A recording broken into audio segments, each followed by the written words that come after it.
E aí, pessoal, começa agora a edição dessa semana do podcast Sessão às 6. Para quem não me conhece, muito prazer, me chamo Lucas Ribeiro. E como vocês já viram, o tema hoje é a série Round 6, ou Round 6, ou Squid Game, como preferir. Mas antes da sinopse, aviso que esse episódio será completamente com spoilers, beleza? Então se você já assistiu ou não se importa em saber o que acontece na história, esse podcast é para vocês. Então, dito isso, vamos começar. A série conta a história de um grupo de 456 pessoas que são convidadas a arriscar suas vidas em um misterioso jogo de sobrevivência com um prêmio de 45,6 bilhões de... Eu não me lembro agora a moeda da Coreia. Enfim, não sei. A moeda da Coreia. O criador da série se chama Wang Dong-hyuk e já está disponível na Netflix.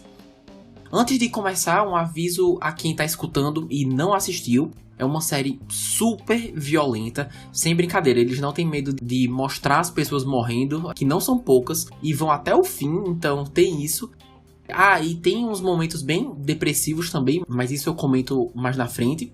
Indo direto pro roteiro, é super rico nas mensagens, pois enaltece como a sociedade é construída estrategicamente de uma maneira em que os que têm mais dinheiro são naturalmente os que vivem melhor.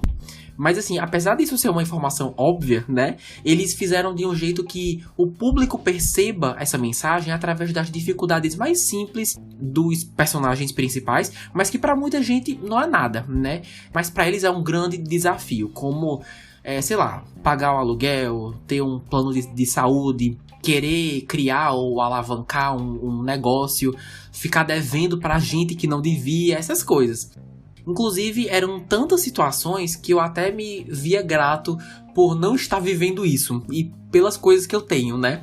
A série também faz um ótimo trabalho com a metáfora de que, para o sistema capitalista, na maior parte das vezes, somos todos apenas um número, um valor. E isso é bem notável sempre que alguém morria nos jogos, aí automaticamente o dinheiro caía naquele cofre transparente gigante, sabe?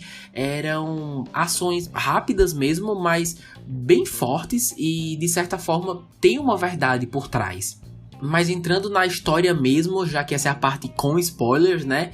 Quando a série começou mostrando o jogo da Lula, com uma narração ensinando como era, enquanto as crianças jogavam, assim que foi estabelecendo que os 6 rounds seriam de jogos infantis, na hora eu me toquei que o último ia ser o da Lula, porque era a única que eles se deram o trabalho de explicar lá no início, né? Inclusive eu adorei conhecer, nem que seja pouco, da cultura coreana, as brincadeiras e adorei mais ainda ver como, mesmo estando super distante, tem semelhanças com o Brasil. Aquele primeiro jogo, Batatinha 1, 2, 3, eu me senti super em casa, em Cabo de Guerra também, por realmente terem feito parte da minha infância. Mas assim, um episódio que teve um efeito em mim de verdade, sem dúvidas, foi o desafio das bolinhas de gude. Nossa senhora, quando eles falaram que as duplas vão se enfrentar, eu já sabia exatamente quem ia morrer de cada dupla, porque sempre tinha uma pessoa entre os principais, né, que era mais protagonista na história, sabe? Mas assim, foi um episódio tão bem escrito que, mesmo sabendo, me pegou de surpresa. Tô falando daquela menina interpretada pela Lee Yo-mi, que na formação dos times do Cabo de Guerra estava sentada lá no canto, lembra? Acho que ali numas escadas. E tô falando também do senhorzinho, que era o jogador número 1. Pronto. Eu não tava nem aí pra essa menina e achei que ia ser super fácil me desapegar dela justamente por isso. Mas foi tão difícil porque ela foi ficando tão legal justamente nesse episódio. Só sei que no fim fiquei me segurando pra não chorar quando ela morreu. Mas quando o senhor tava se despedindo do protagonista, porque tinha perdido o jogo, aí eu não aguentei. Desceu uma lágrima, não vou mentir. Ou seja, particularmente nesse episódio, mesmo já prevendo algumas coisas, o modo como foi entregue ainda me surpreendeu. Foi muito bom. Mas sabe uma coisa que eu não gostei? o desfecho do arco daquele detetive que estava disfarçado, ele passar por tudo aquilo para depois morrer no fim, sem ter conseguido enviar nenhuma prova para a polícia, foi bem frustrante. Primeiro que a distribuição de tempo que a gente tinha com os personagens principais que estavam participando do jogo, com o tempo do detetive, foi horrível, né? Muito mal distribuído. Tinham episódios que eram só os participantes do jogo, aí depois de muito tempo, quando a gente voltava a ver como é que tá o detetive, eu até ficava meio perdido. Ficava, oxe, mas quem é esse, meu Deus? Aí depois lembrava, é o policial disfarçado. Porque assim, eles nunca exploraram também, né, isso tanto quanto podiam. Ele descobriu aquele esquema lá do tráfico de órgãos, mas não serviu de nada porque a série não fez nada com essa informação. O cara tirou foto de tudo só pra morrer junto com ele. Então assim, teve sim seus momentos, era muito legal ficar torcendo pra que ninguém descobrisse quem ele era, isso gerava muita aflição. Mas olhando a história geral, acabou não contribuindo com muita coisa, infelizmente. Ah, e só uma coisa antes do próximo tópico. Vocês tinham descoberto que o primo dele era o cara esquisito, mascarado? Quando ele disse que seu primo em vida tinha doado o outro rim pra ele, ali mesmo eu já tava achando surpreendente, né? Porque era uma informação nova. Isso confirmaria que o irmão dele morreu. Mas aí quando ele descobriu que a pessoa falecida, o corpo, não era dele, do primo, mas sim de uma mulher, foi ainda mais surpreendente, porque aí a gente fica querendo saber onde é que o primo tá, né? Aí desde então, fiquei pensando, então esse cara deve estar vivo, né? Mas aonde? Aí até o último episódio, acho que todo mundo sabia, ou pelo menos suspeitava, que ele era o mascarado que estava recepcionando os jogos. Foi aquilo que eu falei. Foi legal, mas não fizeram muito com o que tinham, o que é uma pena. Bom, o próximo tópico, antes de irmos para os personagens, é a grande revelação do último episódio, que eu nem estava esperando que tivesse, acho que ninguém esperava, que o senhorzinho, o participante número 1, não só estava vivo, como era simplesmente o organizador por trás de tudo.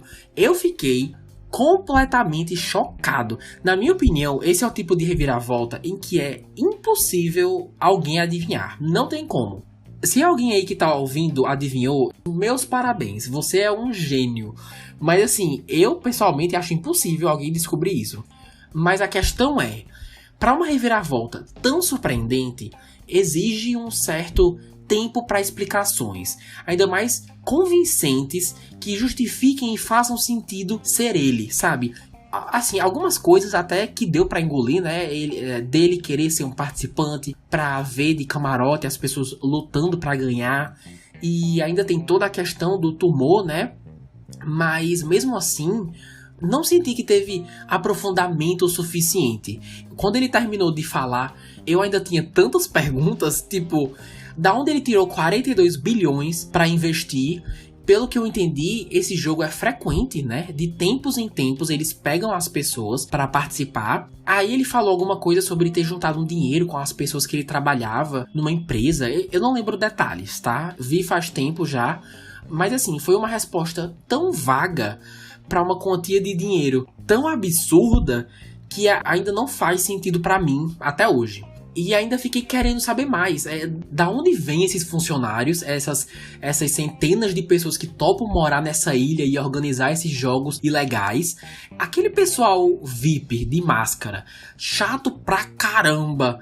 Eu não entendi a existência deles. Se o organizador é rico, então pra que precisa deles? Se não for rico e os VIPs precisarem mesmo financiar os jogos, ainda assim isso não justifica o suficiente a existência tão persistente deles na história. Eles não serviram pra muita coisa, não tinham muito propósito, foram só irritantes mesmo. Mas enfim, já deu pra ter uma noção que apesar dos esforços, a história tá longe de explicar tudo o que aconteceu.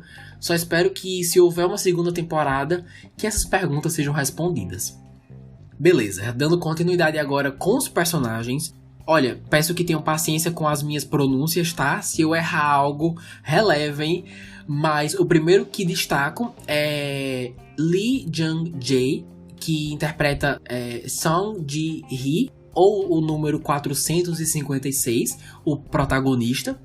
não demorou muito pra eu começar a torcer por ele, um pai querendo ser mais presente na vida da filha e ainda devendo horrores pra uma gangue lá, né? Rapidamente você já entende porque quer ganhar o dinheiro e você torce por ele. O ator também tem que reagir às várias atrocidades que acontecem ao seu redor e vende isso muito bem. E se a gente pegar o primeiro episódio e o último, dá pra ver claramente que teve sim um desenvolvimento, o que é muito bacana. Então ponto aí pros roteiristas e pro ator. Mas seguindo agora com a Oh-yeon Jung, que interpreta a Se Byung. O número dela eu não me recordo agora. E realmente achei que ela ia chegar ao final junto com o protagonista. Se eles permitissem haver mais de um vencedor, eu tinha muita certeza que ela ia conseguir. Tava torcendo sim, mas às vezes ficava me perguntando se a personalidade que os roteiristas deram pra ela, de ficar sempre séria, de dar a entender que tá de mau humor, se isso não reforça de alguma forma aquele estereótipo de que uma mulher, para ser forte num filme ou numa série, ela tem que ser o menos feminina possível para estar à altura dos outros. Não tô afirmando nada, foi só um pensamento mesmo. Não sei se cheguei a alguma conclusão, mas no fim das contas fazia muito sentido ela ser assim, porque teve que amadurecer cedo, pois os pais não estavam por perto, né? E tinha que cuidar do irmão menor. A mãe foi deportada, né? Então a bagagem dela foi bem explicada e o suficiente para eu entender mais porque ela é assim. Então não chegou a implicar com isso não, sabe? E menções honrosas também para Lee Yo-mi e Oh Yeon-soo, que é o idoso, né? O participante número 1. Como falei, os dois partiram meu coração no episódio das bolinhas de gude. Ambos deram um show e se despediram da série da forma mais digna possível. Quer dizer, o senhor era o dono de tudo, né? Então fomos todos trouxas, mas mesmo assim, estão de parabéns. Bom, a primeira temporada tem 9 episódios, variando entre 32 e 61 minutos. E como já foi dito, já se encontra no catálogo da Netflix e até o momento não foi renovada para uma segunda temporada. Antes de finalizar, eu também quero dizer que aqueles detalhes que normalmente eu falo e aqui eu acabei deixando de fora, só falando superficialmente mesmo. O design de produção, o figurino, a paleta de cores de cada episódio, dá pra ver que teve um trabalho por trás, sabe? Principalmente envolvendo as cores das atividades dos jogos. Eram ambientes tão ameaçadores e mortais, mas tinham uma vibe tão infantil, tão colorida, às vezes até tranquila, né? Pacífica, que traz memórias, que eu achei um contraste muito interessante. E eu adorei também como, quando nós estamos na vida real, como é uma coisa tão triste, tão seca. E quando assistindo os jogos, como é uma coisa com mais vida. Eu sinto que isso tem a ver também porque esses jogos são a oportunidade para eles mudarem a vida deles, né? Então é como se fosse o caminho para a mudança. Enfim, é assim que eu vejo. Mas no geral, Round 6 ou Squid Game é uma série super tensa, cheia de ação e reviravoltas, com muito sangue, mas consegue entreter, traz mensagens super atuais. Na minha opinião, teve um final de temporada meio depressivo. Eu teria mudado algumas coisas, tipo a mãe dele ter morrido. Assim, foi realístico. Inclusive, eu achei ridículo que o protagonista sabia que a mãe estava doente, que ela corria risco de vida e deixou ela sozinha pra jogar o jogo. O que ele jogou o jogo pra tentar mudar a vida dela, né? Pra cuidar dela e tudo mais. Mas ele deixa ela sozinha, tipo, correndo risco de vida. Mas ele ganhar o prêmio pra depois encontrar ela falecida em casa, sabe? Eu achei pesadíssimo. Tem sentido, a lógica tá lá, mas foi muito triste, sabe? Eu teria mudado isso. Mas mesmo assim, o gancho no final dele prometendo ir atrás dos responsáveis e acabar com os jogos foi muito promissor. Se essa realmente for a premissa de uma possível segunda temporada, com certeza eu vou assistir. E quero saber de vocês, ouvintes, concordam comigo, discordam? Eu esqueci de comentar alguma coisa? Quem vocês gostariam que tivesse ganho nessa primeira temporada? E vocês conseguiriam passar pelos desafios se participassem dos jogos? Conta tudo lá no Instagram, @SessãoAs6, onde fica mais fácil trocar uma ideia. E vocês ainda ficam por dentro das novidades do Sessão Às 6. Bom, com isso, chegamos ao fim de mais uma edição. Se você escutou até aqui, agradeço demais. Fiquem à vontade para olhar outros episódios, ver se algum chama atenção. Já falamos sobre muita coisa. E se possível, manda esse podcast para alguém que assistiu Round 6 e quer trocar uma ideia também. E isso ajuda bastante a aumentar o número de ouvintes no podcast. Mas então é isso, pessoal. Obrigado mais uma vez. Vou ficando por aqui.